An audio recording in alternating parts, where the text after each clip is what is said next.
Mesdames, Messieurs, bienvenue à notre point de presse de ce jour du 13 avril 2025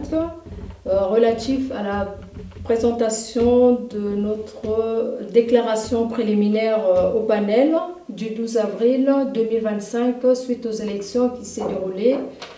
hier en République gabonaise à Libreville.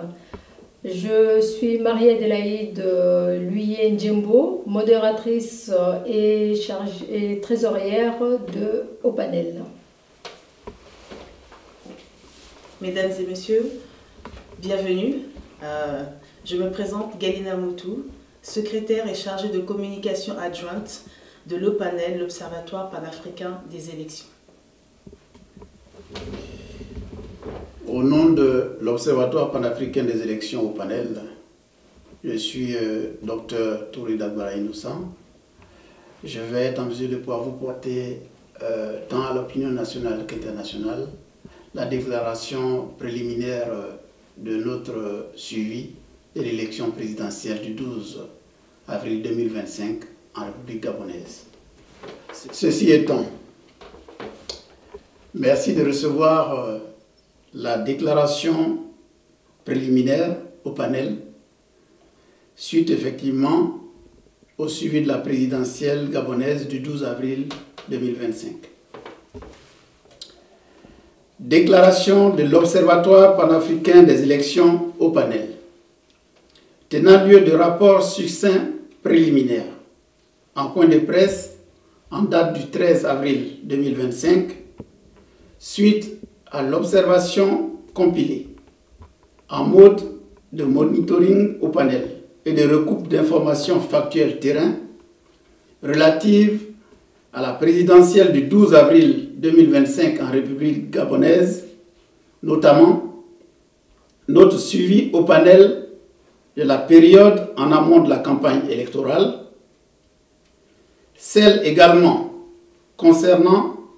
le déroulé de la campagne électorale proprement dite de 2 semaines au Gabon, et celle surtout le jour du vote se rapportant aux opérations de vote effectives du samedi 12 avril 2025, puis les corollaires d'actes subséquents irrélatifs qui se sont tenus tant au niveau national gabonais que de celui de la circonscription électorale gabonaise de l'étranger. Sans oublier toutefois nos recommandations et exhortations préliminaires et relatives concernant chaque séquentiel suscité des rubriques de suivi de notre mission d'observation électorale et d'évaluation panafricaine sur le Gabon. Ainsi, en attente de communication, le peuple gabonais de ses populations, de ses électeurs du 3e âge, de ceux de ses électeurs à mobilité réduite, de ses jeunes, de ses femmes, de sa société civile et de ses acteurs politiques, tous, dans un élan républicain d'engouement appréciable, converti en un tsunami de participation responsable, de convivialité exprimée et surtout de discipline remarquable, avec notamment le constat de files d'attente observées dès les premières heures, le jour du vote, ou également les heures d'ouverture des bureaux de vote ont été globalement respectées dans leur ensemble. Le peuple gabonais de ses autorités en charge des élections, prenant en compte la ferme volonté des Gabonais d'amorcer une nouvelle ère d'excellence électorale, ont répondu positivement et promptement en égrenant en toute transparence les résultats des choix opérés dans les urnes, fruit d'un bon dépouillement public, d'une tabulation et d'une agrégation des résultats, avec à la clé une prouesse de communication des 10 résultats provisoires, à moins de 24 heures de la fermeture des bureaux de vote, augurant ainsi pour le Gabon un climat de confiance à pérenniser lors des futures échéances électorales et l'achèvement de mise en place des institutions, notamment avec les législatives, les locales et les sénatoriales qui déjà ont presque une envie de se voir tenir à bref délai dans les mêmes conditions d'organisation satisfaisantes pour couronner le Gabon et le sortir définitivement de la transition qui est si bien conduite en ces séquentiels amorcés et dont notre mission en salue l'exécution à temps des diverses dispositions imminentes à ces divers objectifs nationaux gabonais par ces schémas de bonnes pratiques exécutés et qui sont fort appréciables. Tels sont les premiers constats importants et de haute qualité référentiels pour la République gabonaise, qu'il convient de dénoter certes, mais aussi et surtout qu'il convient pour notre continent africain d'en faire sienne les bonnes pratiques conduisant à des élections réussies et pacifiques, et que l'Observatoire panafricain des élections au panel, adoubé de ces structures alliées en synergie et en consortium, tiennent à féliciter et à exhorter nos États en portant tant à l'opinion nationale que celle internationale ces donnes importantes d'évaluation au panel à souligner en termes de confiance des résurrections gabonaises à la chose électorale et en termes de quiétude pré- et post-électorale dont doivent aspirer dorénavant les populations africaines. En deuxième constat factuel, il convient dans cette lucarne de satisfecit de féliciter la République gabonaise pour l'initiative judicieuse et salutaire en amont de la tenue de la présidentielle d'approche pays avec le Sénégal, courant mois de novembre 2024,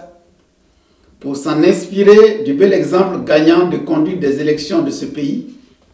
mutualisation des expériences africaines entre elles en ce qui concerne les bonnes pratiques qui sont à saluer et qui restent des levains souverains d'affirmation de l'excellence d'organisation des élections en Afrique, à encourager ces donnes de mutualisation, de coopération intra-africaine. Une belle initiative de mutualisation des expériences à divulguer en Afrique pour les rendre pérennes au profit et pour le bonheur et la quiétude des populations africaines qui n'en demandent souverainement que cela. En troisième constat au panel, il convient de féliciter en Afrique centrale la République gabonaise qui, à la suite du Tchad, a conduit une dynamique similaire de conduite et de réussite de son chronogramme électoral dans les délais impartis. Et notre dynamique de mission au panel, en mode d'observation et d'évaluation panafricaine, exhorte tout pays africain encore à la traîne électorale ou en voie de sortie d'une quelconque transition, d'opérer la voie de donne gagnante qui s'inscrit par la voie des urnes en empruntant le chemin de concrétisation de la parole donnée, corroborée par une réussite d'organisation des élections des pays suscités que notre mission tient à dénoter positivement. En quatrième constat au panel, il importe de noter le financement sur fonds propres gabonais de cette compétition électorale et la production sur place par multipresse de tout l'arsenal électoral, donne très appréciable devant faire tache d'huile sur le continent. Entre autres, de constats importants observés pendant la campagne électorale, tout comme pendant les opérations de vote et la mise à disposition publique des résultats issus des urnes, notre mission tient à dénoter. 1. Une campagne électorale présidentielle civilisée où chacun des 8 candidats retenus a eu à dérouler son projet de société même en langue vernaculaire, aspect à saluer, qui en meeting, qui en approche de proximité porte-à-porte des populations, qui en des conférences et autres aspects de communication, sans être inquiété outre mesure. Un constat historique de participation d'une femme aux côtés de 7 hommes lors de cette présidentielle gabonaise, tout comme des candidats à majorité jeunes. Donne appréciable des participations des jeunes et notamment du genre à conforter avec des quotas requis lors des futures consultations électorales. Le constat aussi d'une nouvelle et appréciable donne de lucarne offerte aux candidats en lice, d'égrener leurs projets de société, également lors d'une émission d'1 heure 30 minutes dévolue à chaque candidat et par jour, émission radio-télévisée dénommée « Un candidat, un projet », une initiative de la haute autorité de la communication de la République gabonaise qu'il convient de féliciter et d'encourager cette donne qui est référentielle. Toutefois, notre mission recommanderait, outre et en plus de ce passage des candidats, permettre l'avant-veille du scrutin et pour clôturer la campagne électorale, un débat entre les candidats en lice, tous réunis sur un même plateau pour échanger sur diverses thématiques nationales afin de mieux éclairer les électeurs. Le constat d'un code électoral consensuel qui a été élaboré et dont il importe de saluer les bonnes dispositions de ce bréviaire à respecter par tous les acteurs. Il en est de même de celle de disposition qui a retenu notre attention en termes de donner la possibilité d'une tenue de la présidentielle à 2 tours, ce qui est une évolution de donne que nous apprécions à l'OPANEL, tout comme celle du dispositif d'avoir les cartes d'électeurs non retirées dans les bureaux de vote le jour du scrutin, afin de permettre à ceux des électeurs ne les ayant pas pris en amont de les récupérer. Cette dernière donne de dispositif répondant à l'article 70 du Code électoral gabonais nous paraît une belle initiative de loi à féliciter et à pérenniser. Le constat du déploiement à temps du matériel électoral. Le constat des listes électorales informatisées avec les photos affichées devant les bureaux de vote et permettant aux électeurs de bien s'y retrouver.